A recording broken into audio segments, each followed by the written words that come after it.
بسم اللہ الرحمن الرحیم۔ السلام علیکم۔ پاکستانی عدلیہ دنیا میں سب سے زیادہ آزاد ہے، فیصلے لکھنے کے یونٹ سے بھی آزاد ہے۔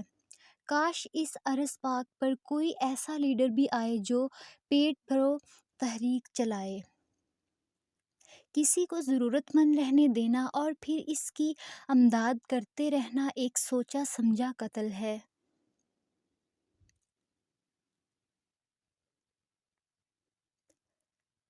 حبیب جالب صاحب نے ٹھیک کہا، اب گناہ و ثواب پکتے ہیں، مان لیجئے جناب پکتے ہیں۔ پہلے پہلے غریب بکتے ہیں، اب تو عزت مآب بکتے ہیں۔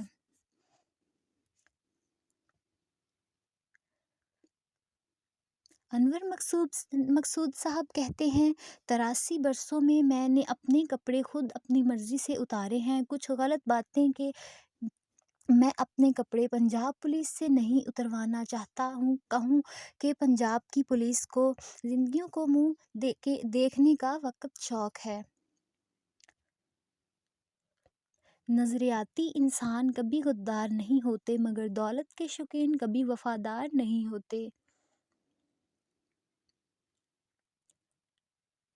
عمران خان صاحب، حاکم تیرے خلاف، سپاہی تیرے خلاف ملتی نہیں ہے، پھر بھی گواہی تیرے خلاف۔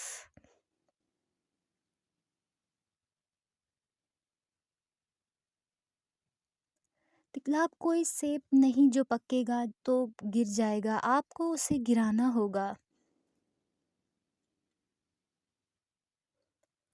ابھی خبروں میں ہیڈ لائنز تھی کہ ترکی کے زلزلے میں دبے ہوئے لوگوں کے ساتھ پاکستان کی حکومت کھڑی ہوئی ہے، مگر افسوس پاکستان میں غربت کے تلے دبے ہوئے لوگوں کے ساتھ یہ حکومت بیٹھی بھی نہیں ہے۔ امیروں کو پاکستان سے کوئی تعلق نہیں، وہ اپنے بچوں کو مسلمان کروانے بھی لندن بھیجتے ہیں اور کہتے ہیں یہاں مسلمان ہونے کی سہولت نہیں۔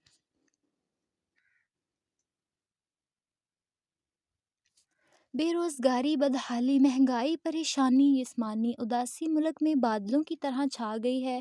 کسی کو احساس ہی نہیں ہے کہ وہ اس ملک کے ساتھ کیا کر رہے ہیں۔ فرض قرضہ مل جاتا ہے تو ایوان تالیوں سے گونج جاتے ہیں۔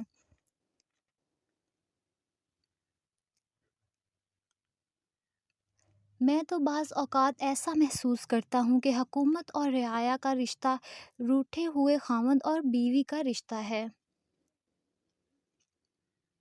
ورثت بھول گئے حرف صداقت لکھنا، رہ گیا کام ہمارا بھی بغاوت لکھنا۔ میں اس معاشرے میں رہتا ہوں جہاں عموماً بڑے گھروں میں چھوٹے لوگ اور چھوٹے گھروں میں بڑے لوگ رہتے ہیں۔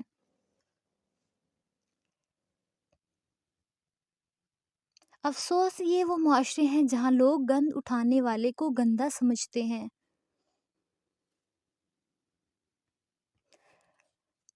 ویڈیو اچھی لگے تو لائک کیجیے گا، چینل کو سبسکرائب کیجیے گا۔ اللہ حافظ۔